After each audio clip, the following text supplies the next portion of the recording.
Hey there YouTube, this is Evil Joey coming to you with our first video after our top 32 decks of all time tournament. I really hope you enjoyed the tournament and we'll continue to watch our videos from now on. On that note, please tell us what you'd like to see, specifically me since I'm kind of the main video producer. Or gonna at least try to be a main video producer. So basically I just need you to tell me what you want to see from now on. I can't promise videos every day, but I'm going to try my hardest to put out videos as often as I can. So again, tell me what you want to see. For today's video, I figured I'd put up the Constellar deck I've been running recently.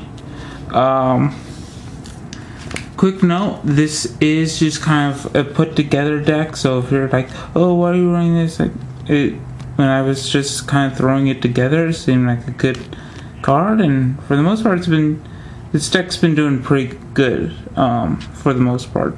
It really does help that the deck is very linear. The plays are fairly basic to go through and know exactly what you need to do, so that really helps. So yeah. But probably there are several things I don't like that are probably going to change, but not right now, because we're about to go into a new format, and I don't want to go out and get all these cards just for the format to shift, and those cards aren't what are good anymore. So until we know what's on the list, this deck's probably going to stay exactly the same. So yeah, let me know what you think. So obviously we are playing the triple Chaos. This is absolutely crucial for the deck. This is the key card of the deck. Next we got triple Pollux. Basically your favorite way to turn one get out Chaos, because Pollux is like that Evil Swarm caster. This thing can't be Vadered because it's an effect that as soon as it hits the field it affects the entire turn, so Vader doesn't hurt it.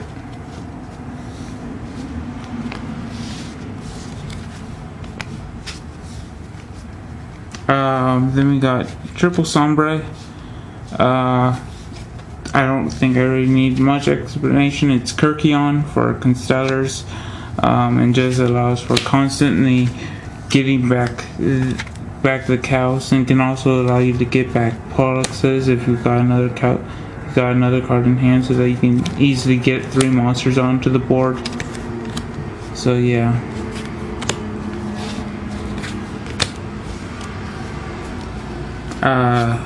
3 Algiri, just another way to put a Chaos on board. So yeah. And then 3 Sheridan. It's your Shadows. Originally I didn't like this card that much, and I was actually gonna take it out for 3 Cardi. But I ended up 1, selling off the Cardis, and 2, I've learned to like this card a little bit more, because Cardis with the risk has the risk of you don't get what you need. So that's why I was like, okay, yeah, I am gonna stick with the Sheridan, because this promises you get exactly what you need. The thought process was with Cardi, this is probably the best target for the Vader in the entire deck, this or Chaos. But this really, because if I'm summoning this, that means I don't have a play.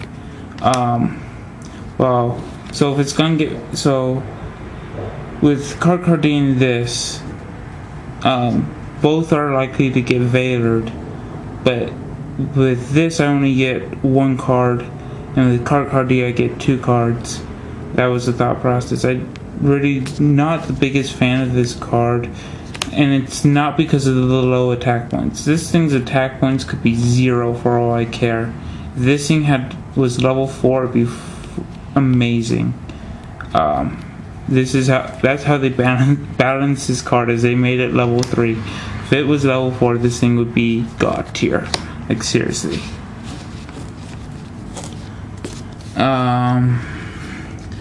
Then we got Triple Veiler, just kind of stop things.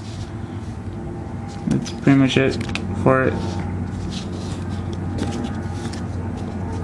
And then One Honest, I hate this. This thing's coming out of the deck. No matter what, this thing's coming out of the deck. I hate this card. It's never proven useful in any circumstance so far, and I just absolutely hate it. And it's coming out. Don't play Honest. And then One Bear, because it's bear and gets you tankies, and it's a tanky target too. Because sometimes it is a better play to search the bear instead of the cows, so you can just summon out the bear attack and get another tanky. And that's the monster lineup. It's 20 monsters. Spells, you got 3 tanky. Your targets are the bear and the 3 cows. Cows is very important for you to get to hand, so thus 3 tankies is very necessary. Along with the search spells, you got 1 Rhoda. Just get that Pollux to hand. Pollux is by far the best way to get out the cows. So you can get the Pollux to hand. This is a better hand than opening Pollux cows. Even though it's basically doing that. So it's really, like, if you open Pollux cows, that's fine, and it's really amazing if you do. But this is actually a better opening hand because it allows you to get to lower your deck count and give you more options. Then we got 1 Book of Moon, just kind of stop your opponent, and 1 Monster Reborn, because Monster Reborn is broken, and that's the spells. That's only 6 spells. Depending on the format shift, that's probably going to change, but we're going to again have to see how the format changes. For this format, it's really been good. I haven't needed the MSTs or Dark Holes or Heavy Storms in them. I want main Heavy Storm anyway in here because I do run quite a few traps. But I haven't needed the Dark Holes. I haven't needed the MSTs in the main. So that's been pretty fine with me. Then for traps, you got 3 Fiendish Chain. Just stop your opponent. This thing's so good because you can just bounce it back with Pleiades and just run over the monster and reset the chain and just continue to shut down opponent's plays. 3 Compulse. This thing's so amazing in this deck. Like, you'll go, oh, but you've got Pleiades already. You don't need Compulse, but this thing saves the materials on Pleiades. If you can just bounce their monster back without using a Pleiades material, that saves your Pleiades materials for something you actually want to bounce back. So yeah, I would not run this deck without 3 Compulse. I'll just tell you that right now. Then we got 2 Bottomless, it's a good card. 2 Mirror Force, good card. 2 Torrential Tributes, good card. And then we got the Solemn Duo. I've always, like, for the past several formats, I've been very iffy on the Solemn Duo. But when I was just kind of throwing things in, these things just kind of naturally make an original cut. These things will almost always go in on the first build of a deck. Just because they do have versatility. But I don't know. I might cut them, I might not. Depends on, again, format shift.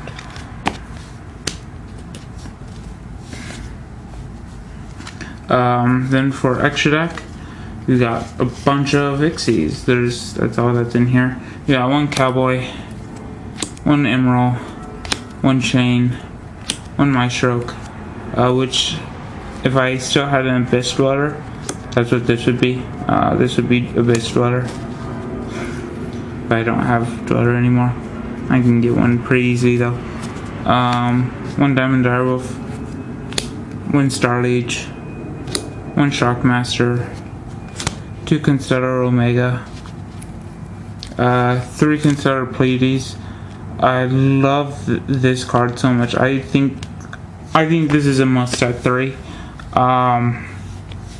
Just because of how amazing this card is.